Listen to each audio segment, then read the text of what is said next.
Welcome to Politics Done Right. I am your host, Egberto Willies. This is the progressive program that will take the mystery out of politics.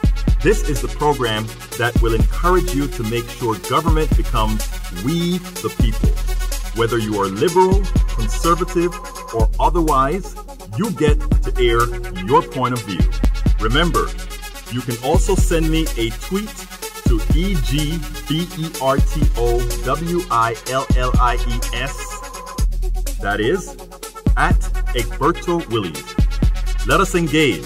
It is politics done right. 1, 2, 3, 4. Well, folks, welcome to one more edition of Politics Done Right. I'm Egberto Willies, your host. Today we're going to have another great show. And why are we going to have a great show? Because you are here. We're going to have a great show talking about the legitimacy of Donald Trump. It's sort of going to be an appendage to the program that we did on KPFT 90.1 FM in Houston last Thursday, where we spoke about the undemocratically illegitimate president that is Donald Trump. But most importantly, what I want to do today is I want to cover what can we do as individual citizens to mitigate that we are going to be effective immediately, effective on January 20th, be governed by an illegitimate president, a president that does not have not near the majority of the country in his favor, not near the majority of the country voted for him, not near the majority of the country are in line with the policies that he is allowing the head of the House, Ron Paul, to make going forward. So let's have a great show. And remember, this is a call-in show. You can give me a call at 646-929-2495. I should put that in the thing here, but I didn't. 646-929-2495. If you want to say something, if you want to talk, you can give a call and be on air. If you want to tell me something or get something out there to the audience that's listening, you can also, if you're watching it via Facebook Live, you can go ahead and just drop me a line in Facebook Live, and I'll make sure to repeat it if it's something that you want repeated or not. If you just want to get a message to me and you don't want it said, you can say so as well in the messaging. What a week, huh? Anybody saw the president's press conference yesterday? I thought it was an interesting take on the press conference that he gave. After the press conference, I listened to what Hugh Hewitt had to say. Hugh Hewitt is one of the stooges for Donald Trump, who loved him at first. Then after the grab her by the you-know-what came out, he hated him and he no longer backed him. And then he he started to back him again for the presidency. And now he's back into his role as a stooge. He was very disappointed in the president's press conference. He said the president didn't do what he was supposed to do. He said the president was not taken seriously by Russia because he allowed the red line to be crossed and all these sorts of things. After the president, I thought, gave a rather humble press conference in which, in effect, he delineated the problems within the presidency proper. The president is not omnipotent. The president is not governed by, or how should I put this? The president does not have full power over the world, as many Republicans like to believe. We are powerful, but again, we are working within a world and we don't have all that much power, the power that we hope that we'd have. Now, what was interesting is the young lady from, I don't quite remember her name right now. Thank you for putting that in, Marianne. 646-929-2495 is a call-in number, and press 1 if you want to speak. But anyhow, what I don't remember her name right now had to say is she said, wait a minute. She is a Republican. She's a conservative Republican. She's an activist Republican. She is a hawk. And she enjoyed the president's humility. And she pointed out that the stance that the president took was probably the only stance that he could have taken in that press release. But what is more disconcerting is how Republicans are dealing with the Russian issue. How they, in the past, they were the ones who, anyone having any association with Russia or anyone who had anything nice to say about Russia, their patriotism was actually questioned.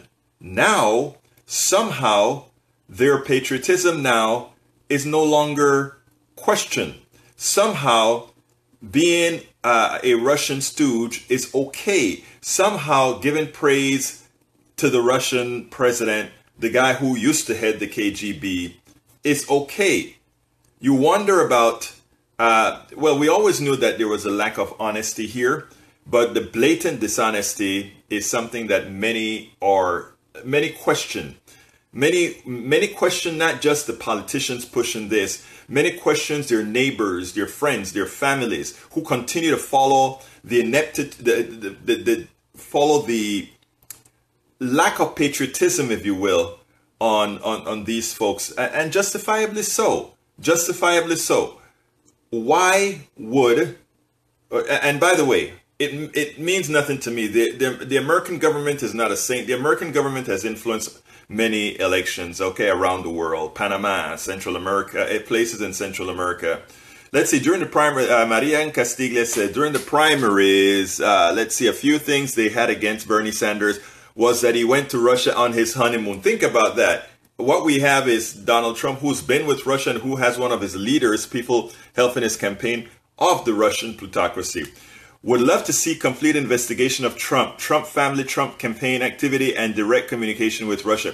You know, that would be an interesting thing. Many people want to say they would like to see investigations of, not only investigations, but people looking into the ties between the Trump family and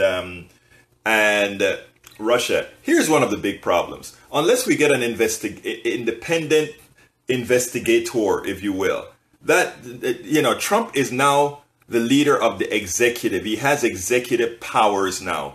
And in having executive powers, he directs, and whatever the case is, the FBI falls under his domain. The CIA falls under his domain. So unless we agree to have independent investigations on this issue, it doesn't really matter. And as Christy Cahill says, Republicans will never do it, and I think she's right. But there's one caveat when Republicans would do it, Cahill, and Christy, and I want you to think about this. President-elect Trump campaigned as a populist looking out for the poor and the middle class. That's how he campaigned.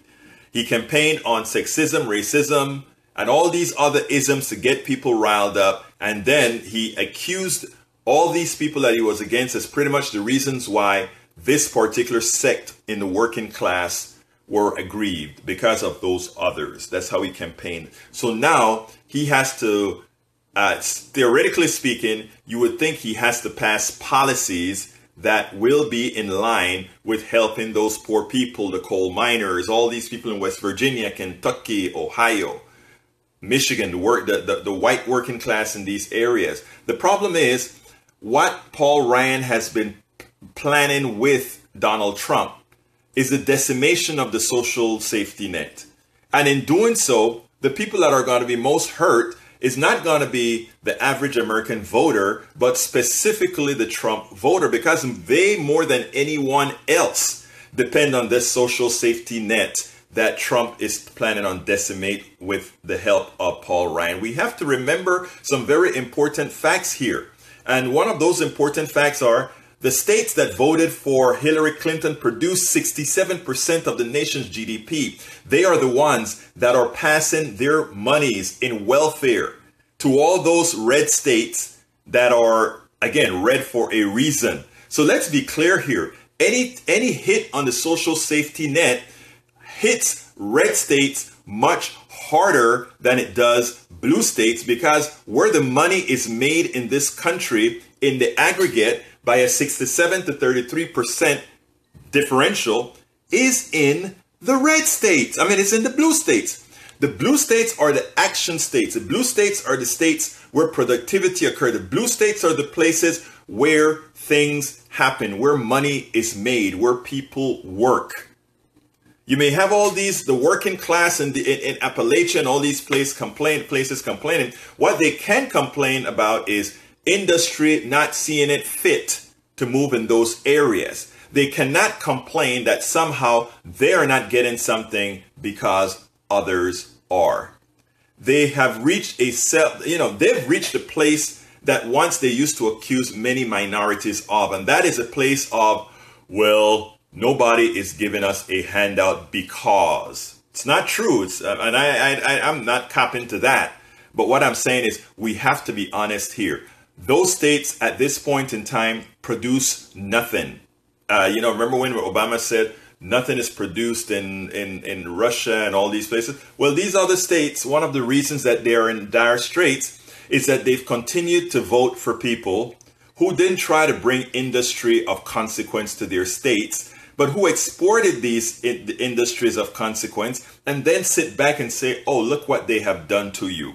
No, look what the government that you have elected in those places have done to you.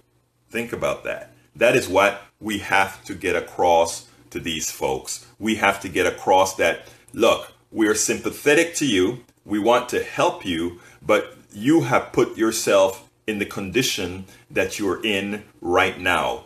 And the vote that you've had in voting for the democratically illegitimate President Trump, what you've done is you've made it worse. And what you will see is, I'm about two minds with this, and then I'll go to the blog of the week, etc. But I have two minds of this, because I think there's a good possibility that under Donald Trump in the first couple of years or first few years, that we get an economic pop. What I mean by pop is a growth. Growth is what I mean, that it explodes. And let me explain why. And I'll take you back to the days of Ronald Reagan. Ronald Reagan was an exceptionally bad president, but he had the semblance of being a good president. And the semblance of being a good president was because many would believe that his economy was but his economy was built on smoke and mirrors. What happens is he campaigned on something known as voodoo economics. Remember this.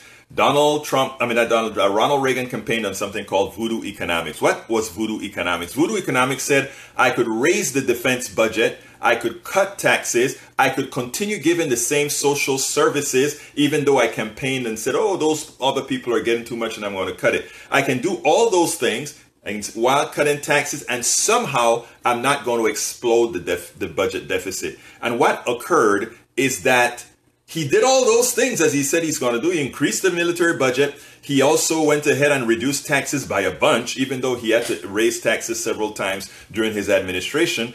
And we did get a very strong economic pop, a huge increase. Why?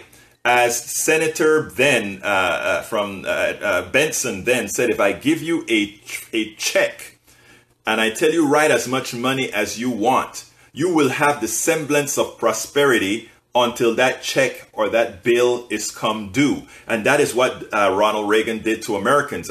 He went ahead and he created large employment by increasing the defense budget. He cut a lot of taxes, giving a lot of wealth to a lot of people who started buying yachts and all these expensive gadgets. And in doing so, he gave an economic bam that took off. The problem is that it was built on a fallacy. It wasn't built on anything concrete. So what we got then is a severe recession that had to be taken care of. Bill Clinton did quite a few things to mitigate that, but Bill Clinton himself built somewhat on that theme. And by the way, I wrote a book called As I See It, Class Warfare, Right-Wing Doom, the only resort to right-wing doom. And I wrote that book and explained the entire sets of presidencies from Reagan right into Obama, and showed why it was that particular policy that Reagan had seemed to have worked, but really was nothing more than a smoke and mirrors type of deal. And Trump may do the same thing. And here's my concern. It is true that by blowing up the social safety net, he's going to mostly hurt. He'll hurt all Americans in general, but he will mostly hurt the white working class in the areas that supported him and gave him the presidency, even though it is undemocratically undeserved, right? But those are the people that are going to be hurt. The problem is likely enough of those people are going to get jobs from the short-term explosion that could occur. I didn't say it's going to occur, but could occur if these guys open up the government coffers. And if those government coffers are open, remember, Obama's been trying to open the government coffers for a long time to build infrastructure and all these other things that after 2 years, they said no. When we had democratic rule, these guys said, okay, we will do these things, and they got a lot done and they brought the economy back. The problem is that because it's been shut down ever since. We never got the economic pop that was deserved, that we would have gotten if we had gone ahead and effected the spending for the infrastructure, not spending, but investments in these infrastructure, etc. So Obama's legacy, if you will, of economic growth is damn good. If you take a look at all the numbers, no other president in this country has had the potency, and I'm going to be coming to the phones in a while as well.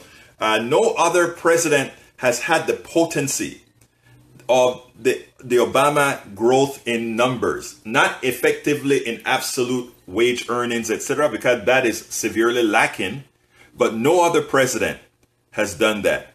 However, we must be cognizant of the fact that there are two directions we can go. One is simply that he screws up the economy from the beginning, and the other one that we get a short-term pop. If we get a short-term pop, if those on the left are not doing their job to explain this to the American population, we're doomed for 2020 and likely 2018, where we should be controlling many of the Congresses given historical norms. Okay, but if we don't do that, if for some reason we get a Trump pop because of the amount of deficit spending he's likely to put forth, even if he cuts the social safety net because a larger delta of people would be working, that would mean there are less poor people there to complain, which means even if they vote against him, it likely would not be enough to get him out of office or to get those in 2018, those Congress people out of office. So we have a lot of work to do, not only shouting and screaming, but we have a lot of intelligent work that we have to really sit down and figure out how to market. And notice I'm saying market because that is what Trump did to win. Not to win, but to win electorally. He marketed appropriately. And what we have to do is turn our truth, the real truth that we have, the marketing, into people's reality. We have to do that. Before I go to the blog, let's see, my dad was laid off all the time during Reagan and Bush, and his job was finally moved to Mexico. Exactly. But, exactly. Victoria stands Abernathy. Will DJT on Donald Trump understand enough to encourage a boom?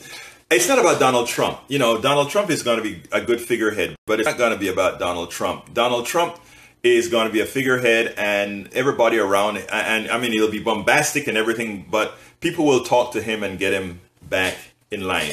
But anyhow, what is our program really going to be about today, folks? I think I told you earlier. It goes as follows. We are currently in a state of flux in America. We will be governed shortly by an undemocratically illegitimate president who is intent on effecting massive changes. He has no mandate for those changes.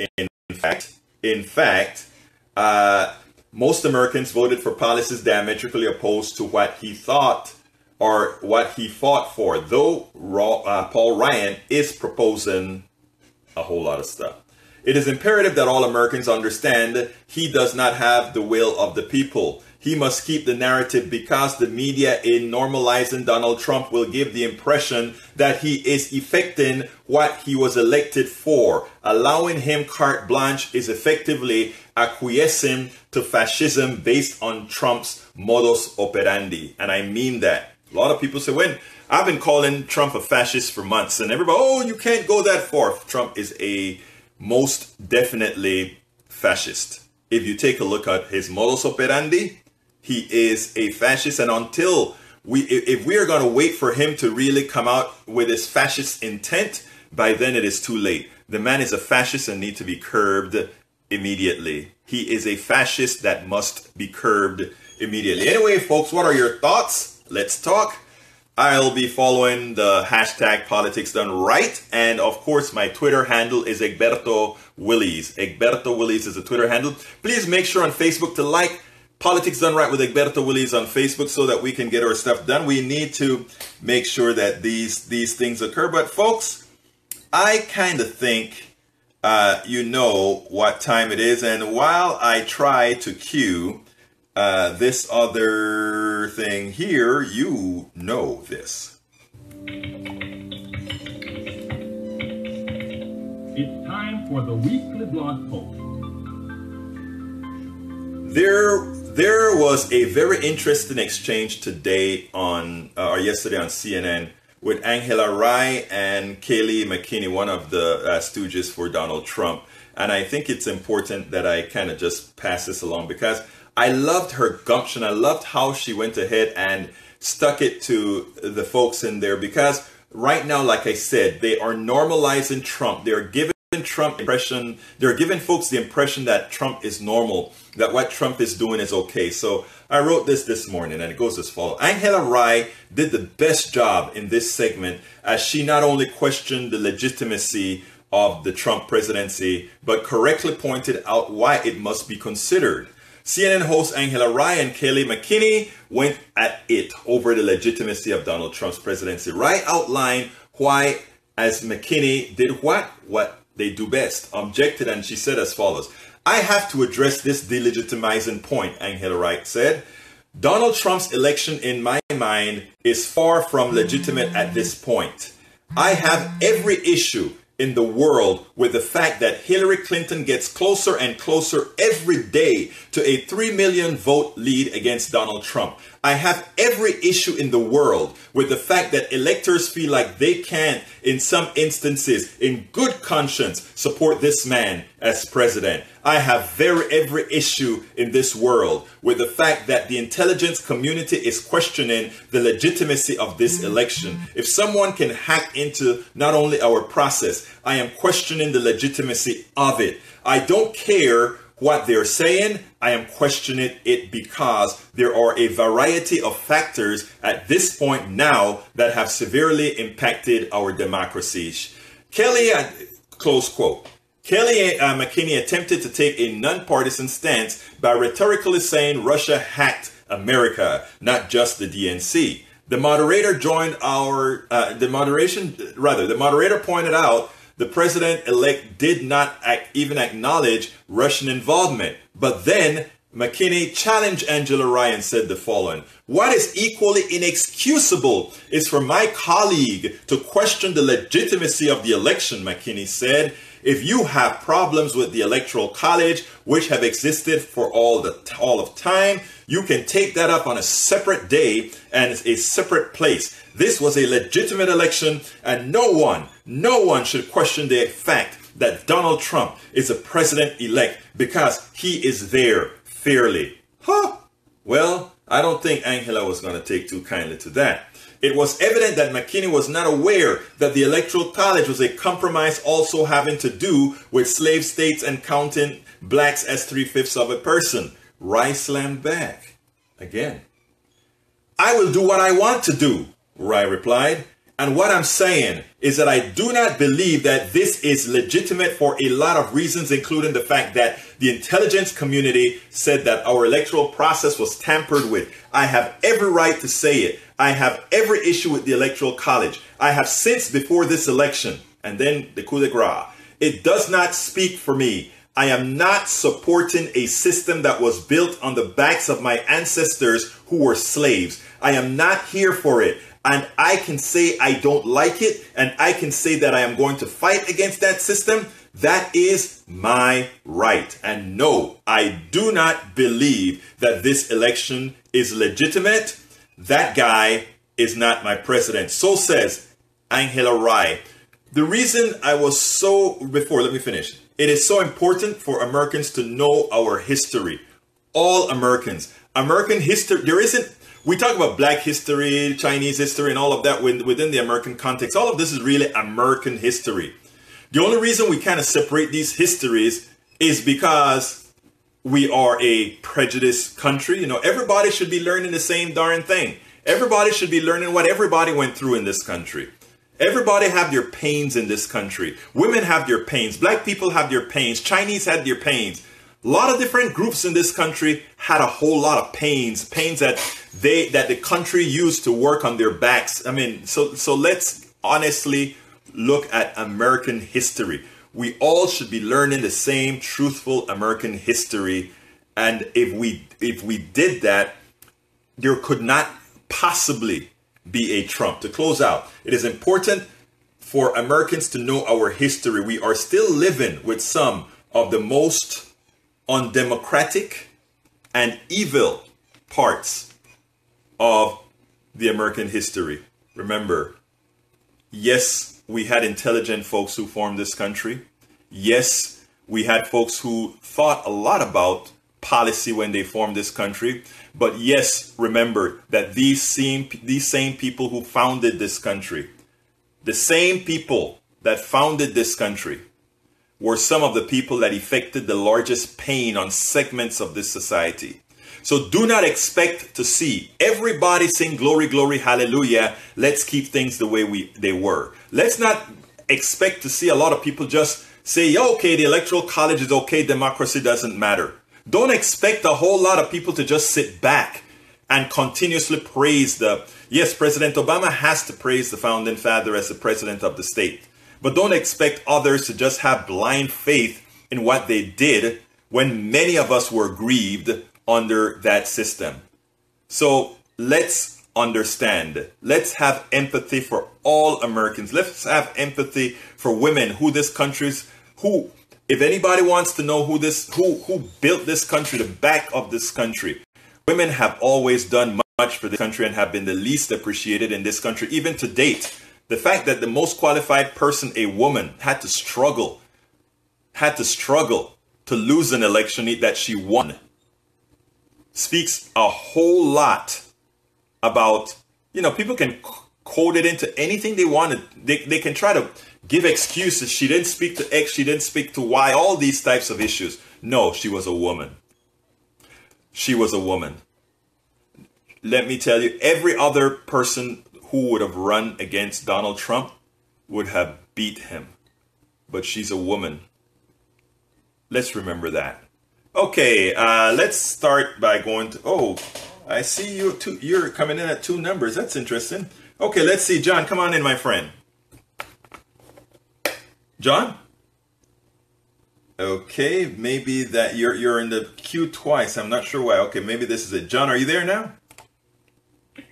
Can you hear me, Berto? Yeah, it seems like you came in twice, and I guess it have you hung up on one without hanging up. But anyhow, go ahead, my friend.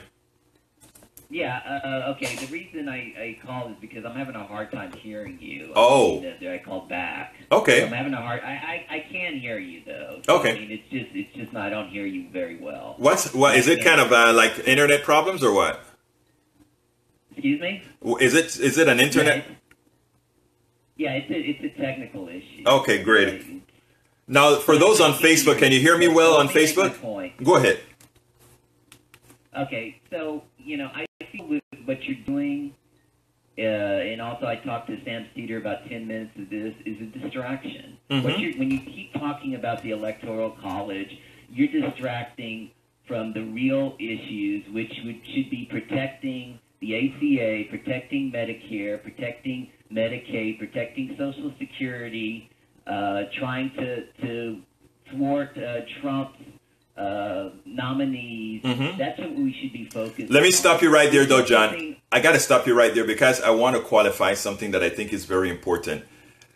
In your purity, I think you're missing what I'm doing here. And when I say I'm talking about intellectual purity, here's what I'm talking about here.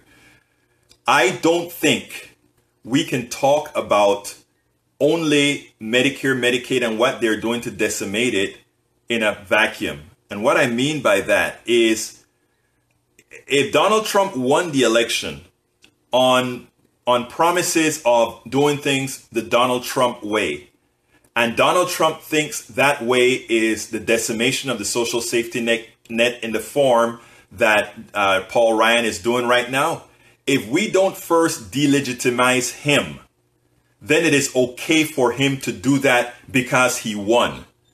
My contention here is that it is imperative that America sees President-elect Donald Trump as an illegitimate president first.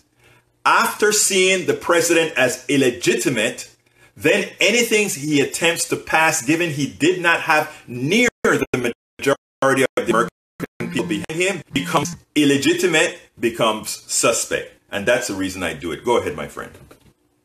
Okay, well, so did 4 other presidents in our history also. So, I mean, this is nothing new. I mean, with Angela Rye saying after Obama won twice, you know, that it wasn't a legitimate election.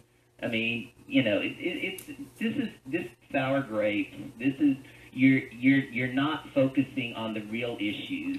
You're focusing on something that can really is extremely hard to change.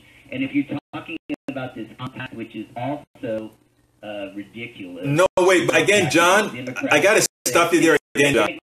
Yeah, I know, I will let you make your point, but making the reason I'm stopping you is you're making a false premise. I do not support, or I am not one of those that are trying to attempt to make the Electoral College get rid of Donald Trump. I think that would, if that occurs, that creates a bigger problem. So that is not where I'm at. And it seemed based on what you just said that you're believing that I am somehow in that faction. That's not what I'm trying to do. I am not trying to do that, or did I? If you would never see me, you have never heard me attempt to do that. Again, I'm saying it is important that within the hearts and minds of Americans that they do believe, or they do realize the reality that he is undemocratically illegitimate. But continue, my friend. Okay. Well, I mean, I just think that we should, fight against Trump because we don't agree with his philosophy. We don't think he's fit for office. We don't think that he has the mental capacity to perform the duties of the office, and that we don't like his policies. And so I think that I mean, if as far as illegitimacy, I mean, I don't think he's illegitimate. I just think I don't like his policies, and I also think that he should be impeached if he doesn't divest of the emoluments clause. And it's good to see Senator Warren and 4 other senators writing up legislation that it's probably a long shot that Republican senators are going to deal with this. But I don't want to speak about this, but too long, because I think that the real issues are more important.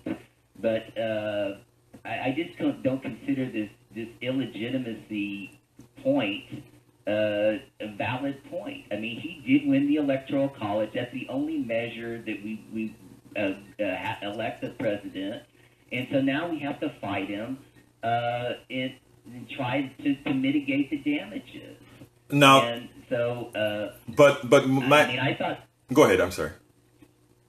I mean, I thought before that you did agree with the whole idea of the compact. Never did. Not once. You wouldn't find any. You wouldn't find anything that I've written. You wouldn't find anything that I've said that I ever said that I'm supporting the compact. In fact, my mailbox is filled with it. And there's one particular item I did sign, the very first one that came out long time ago, and it's somebody simply asked a favor to sign that. But thereafter, I've written about it, and in fact, you heard somebody on KPFT called in and really rebuked me for not supporting it. So I mean, but here's the deal, and this is piggybacking off of what you're saying, John, and I think it's important for our audience to see it as well. And if you accept that he is legitimate and that he won the election under all the rules, etc., etc., etc., then it is hard to fight that he wants to change direction. If you believe that this was a changed election, then it's hard to fight the changes that he's making. That is, and that is what I want to build on. I want to build on. Why is it hard? Let me tell you why it's hard. Because assuming that one, the country wanted change, as he says, and as a lot of the media is pointing out now, which isn't true.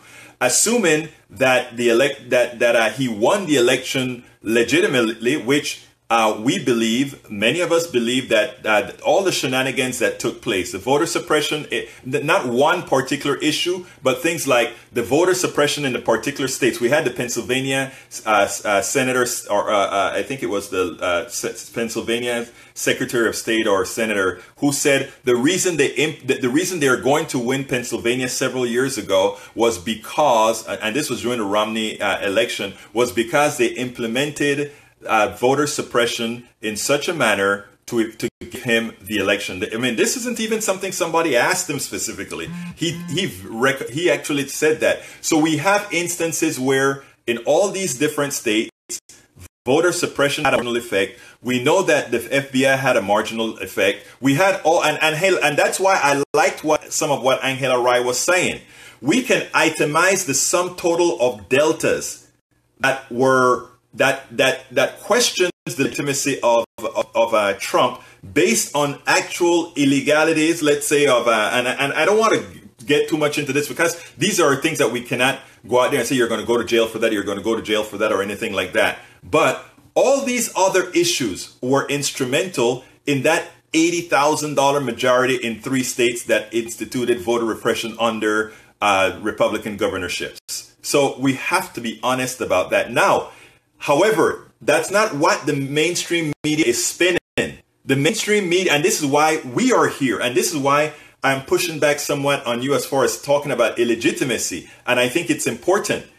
If what the media is putting out of being a change election, if what the media is putting out of him being elected appropriately, if all these issues that the media is putting out is true, then it doesn't matter how much we fight against the changes they make for Social Security, Medicare, Medicaid, and Obamacare, because he can then legitimately say, well, the people voted for a change and I'm giving them what they voted for. That's not the narrative we want.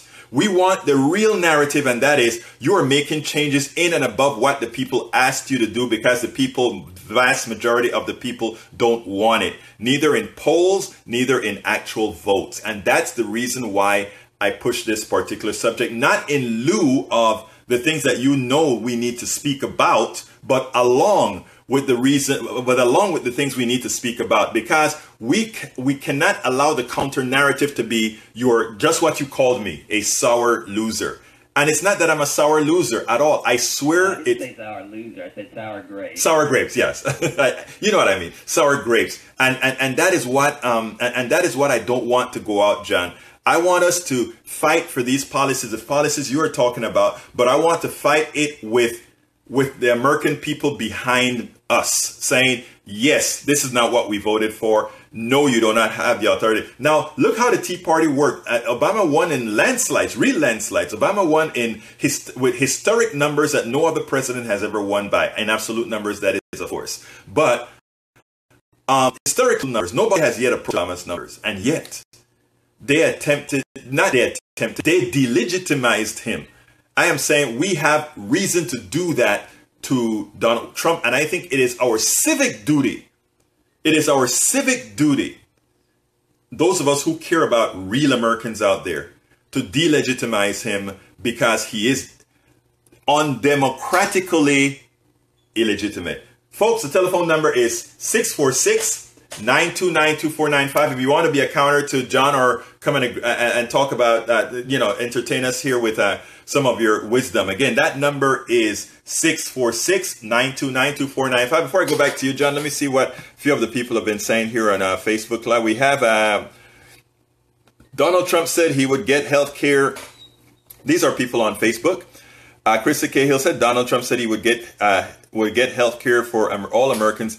That would be better than the Affordable Care Act. I would really love to see him do that, though. The only other option we really have are one or two in 2 steps. One, to have a public option that forces competition in every single one of the markets around the country, which ain't going to happen under Republicans, or a single payer system, which ain't going to happen under Republicans. So therefore, the only solution to Obamacare is really Obamacare. They wanted a market-based healthcare system. Obamacare is a market-based healthcare system. As John and I both will attest to you, market-based healthcare system do not work for very specific reasons. When you are sick and at the time that you need help, you don't get a chance to really do a hell of a lot of shopping around. And not only do you, and once you tie yourself to an insurance company, you are tied to the insurance company. You have very little shopping around ability. The market does not work in healthcare. They're lying to American citizens. So anything they come up with, anything they were to come up with would look a hell of a lot like Obamacare. I mean, we were there for the fights back in 2009. And I'm telling you, everything in Obamacare is causal because we have a market system with a whole bunch of independent payers, with an unruly drug industry that we don't get to negotiate with. There's a whole lot there. The problem is this: we have to explain how things work, which is a lot easier than just saying Obamacare doesn't work. You know, and that is a problem that progressives have. Explaining to the American people how things work is very difficult. Another problem progressives have is that they undermine Americans' willingness to accept reality or to be told the truth, because the first time we get a pushback, that we have a tendency to say, oh, those people are low information, or those people are stupid, or those people are XYZ.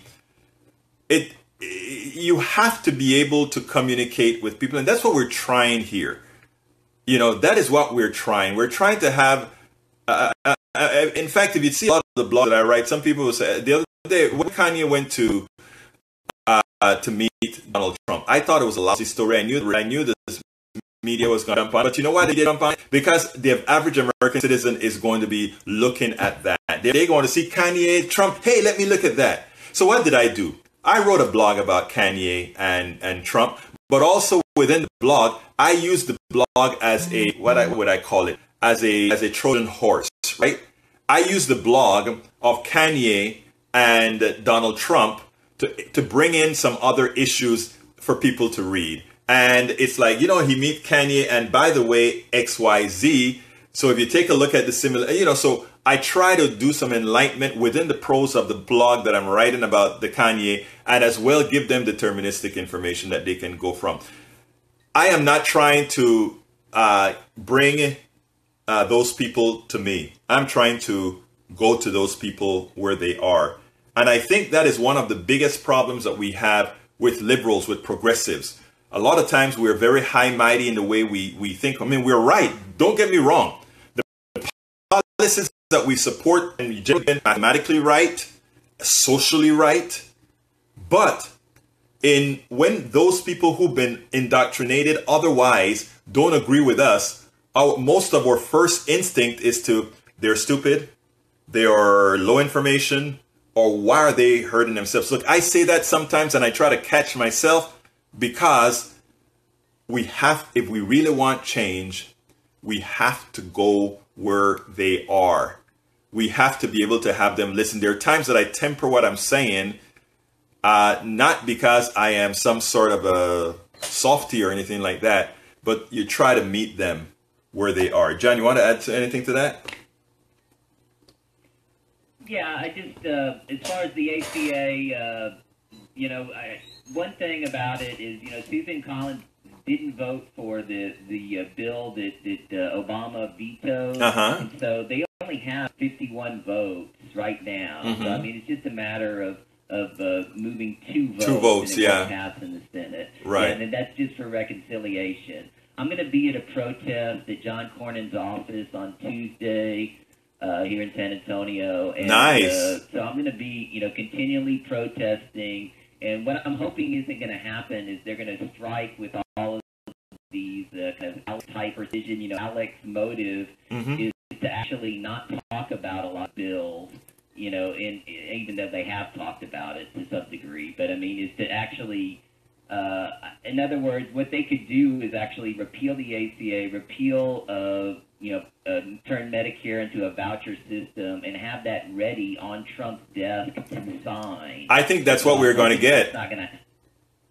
Well, we'll see. I mean, we'll see. I mean, a lot more people, as you know, the weeks go on, a lot more people in the press are talking about, most on the internet, unfortunately not on cable channels, but on the internet, they're talking more about how the insurance companies are going to collapse under the ACA. In fact, one thing I did see a Republican strategist on MSNBC about we really need to think about this before we do this, and was talking about how the rhetoric about always saying Obamacare was so bad, is going to come to bite us. And so my point is there will be a political payback. Right. To this. I agree. And of course, a lot of this is going to depend on how long they delay it. Are they going to delay it 2 years?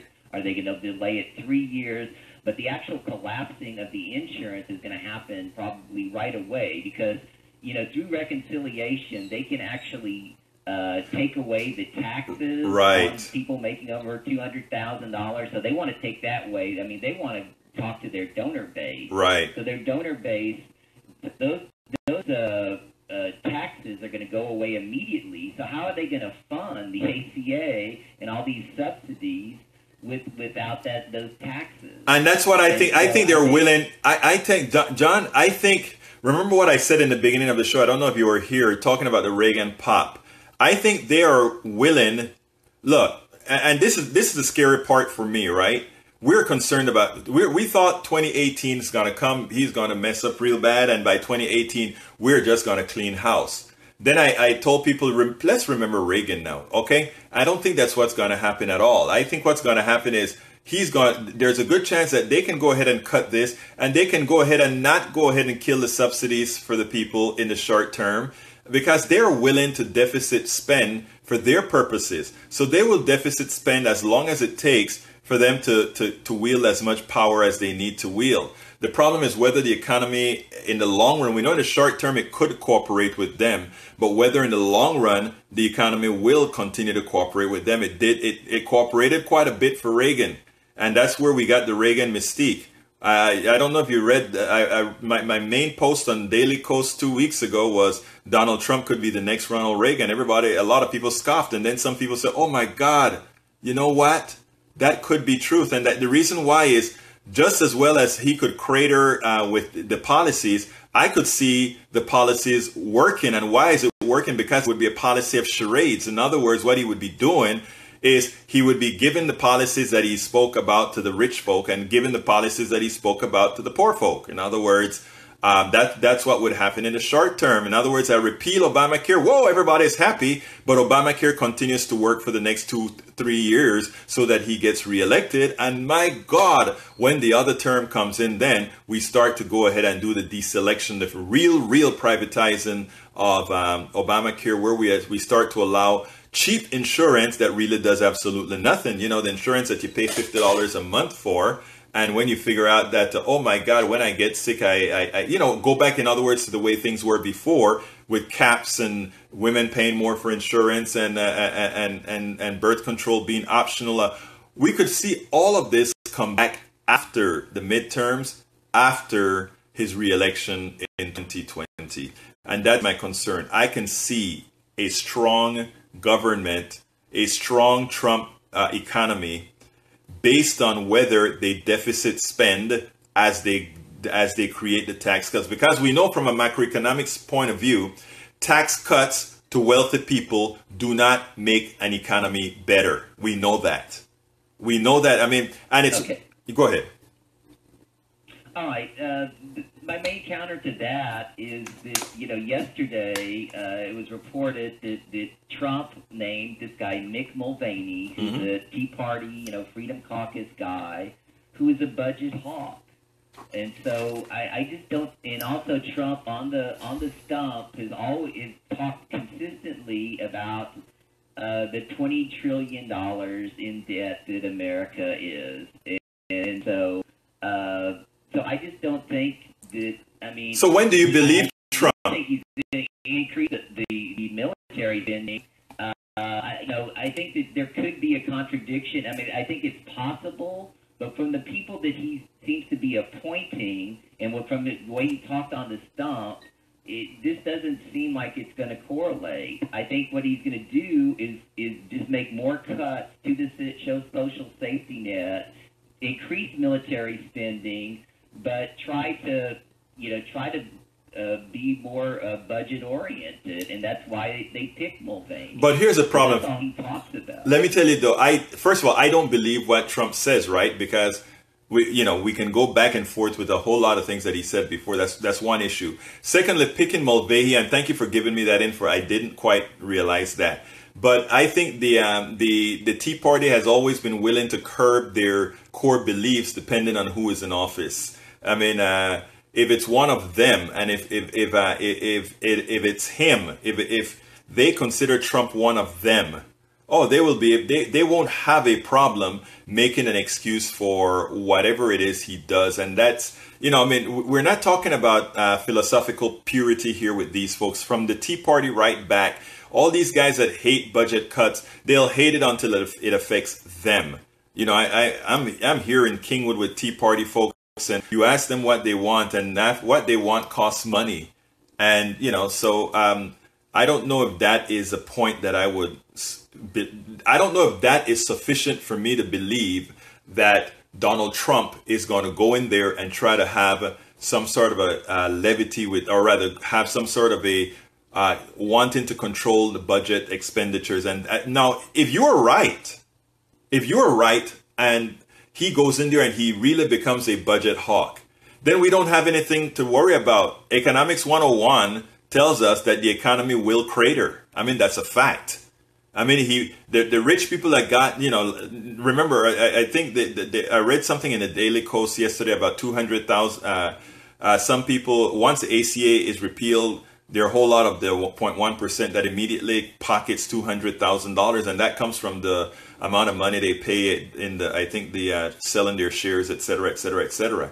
So, under that premise, yeah, they'll do very well, but the rest of Americana will do very poorly.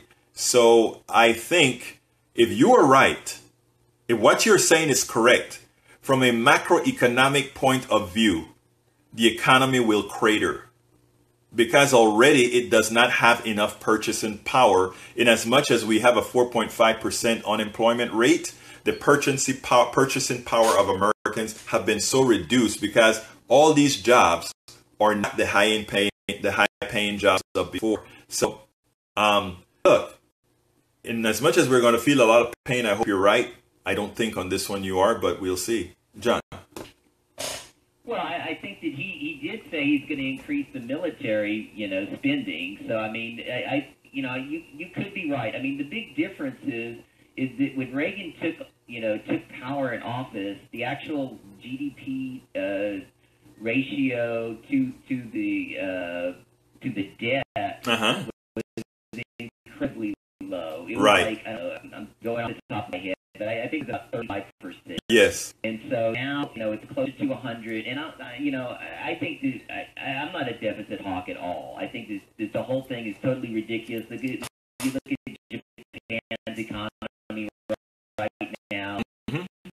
Their GDP to debt ratio is about 200%, and the economy is fine. I mean, this debt is something bogus to hurt middle class people, to hurt working class people. I mean, I'm not saying if it gets, let's say 250%, that I would start being, more concerned about it.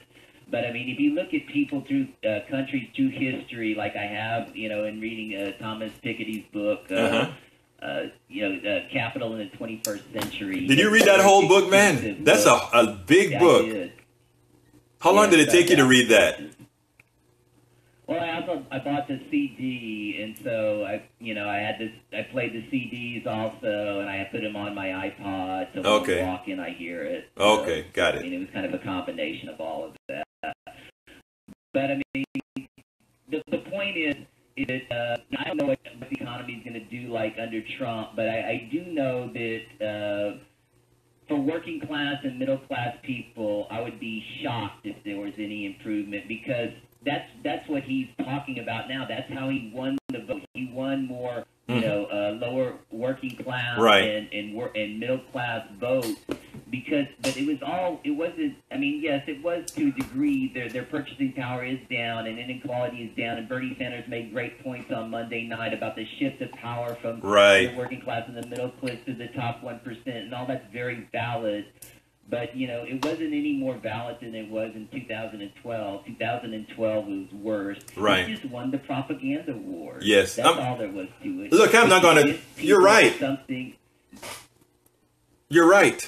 And so that's what it amounts to, is that, all of this propaganda, he's able to convince people of something that isn't real. And that's the whole Trump philosophy. This is also the Russian philosophy. It's all based on misinformation. Right. And, somehow we have to combat this misinformation also. And, you do a good job, and I think other people are doing a good job about this. But, I mean, we just have to keep talking about this because, we've talked about this before.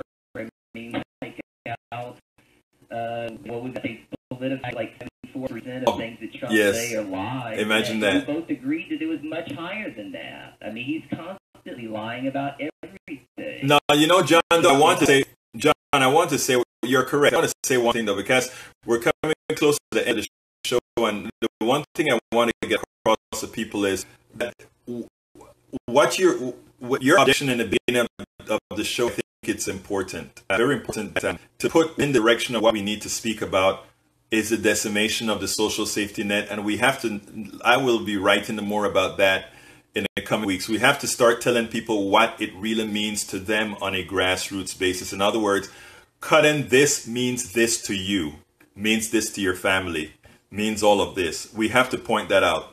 But also, I want enough buy-in from people because the comeback to that is, well, elections have consequences. And we need to have people well schooled into this, however, was a special election. You may not want to use the undemocratically illegitimate president meme that I believe we should use. You may not want to use that, but you can use a lot of the concepts that I believe in, that you believe in, as to why this isn't so. Because I think you have to have a comeback to election have consequences. You have to have a comeback that we won. So I think that's important. But go ahead and give me a closer, my friend.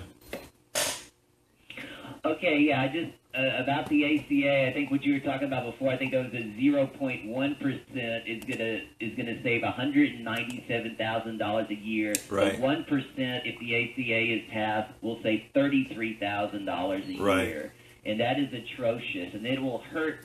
I think my sign is going to say thousands will die from ACA repeal. 29.8 million will lose their health. I know this is your time, John. This is your time that I ask you to make a comment. But now I just remember you told me that you're going to a thing at Cornin's place, right? Can I ask a favor of you? I'd like you use your camera and take some pictures of what you see out there, and not only that. I would like to see a picture with you with your sign, because as one of the regulars on my show, I want to highlight you in one of my show's blogs, okay? No, I'll try doing that. Please do that. Thank you. Continue, my friend. Yeah, and so, again, just, I really want to focus also on the emoluments clause, because this is the way that we can bring Trump down. What he's doing is totally against the Constitution. It is an impeachable offense. So I'm really happy with Elizabeth Warren. I hope Bernie Sanders, signs on to this Emoluments Act that I think Chris Coons and a few other people besides Elizabeth Warren is spearheading it. Right. And and this is a legitimate way. He is in 90 seconds going against the Constitution. It is an impeachable offense. And we do that. Thank you very much, John. I got to go from here. Folks, thank you very much for listening to Politics Done Right with Egberto Willis today. But before I go, I want to tell folks, we have to maintain, I don't want to talk about hope, because sometimes hope have sort of that smooshy feeling. We have to go out there and make things happen. Like I keep telling you every week, our revolution is going to be instrumental, as well as other organizations. I'm not telling you all that you must go to Our Revolution, but I'm suggesting that you go sign up with ourrevolution.com. And one of the reasons why is as we do more things, as we have things that we're going to be affected, that will be the manner in which we get it to you. Here in Texas, we are sort of your test bed, where we've divided in regions and intend to get a whole lot done. So no despair. We are going to eventually get what we need to get done. My name is Egberto Willies. This is Politics Done Right. Thank you so kindly for spending this time with me. Remember to go to the page Politics Done Right with Egberto Willies and like the page. And also, please remember to share these videos and let folks know that there is more out there. More information out there. You guys have a wonderful Saturday and happy holidays, my friend. Thank you, everybody that's been here.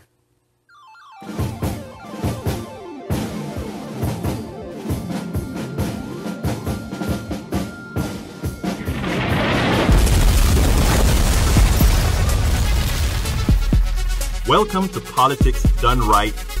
I am your host, Egberto Willies. This is the progressive program that will take the mystery out of politics. This is the program that will encourage you to make sure government becomes we the people.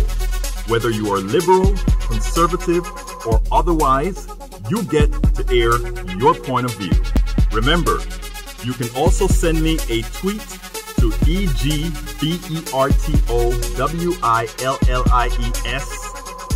That is at Egberto Willies. Let us engage. It is Politics Done Right. 1, 2, 3, 4.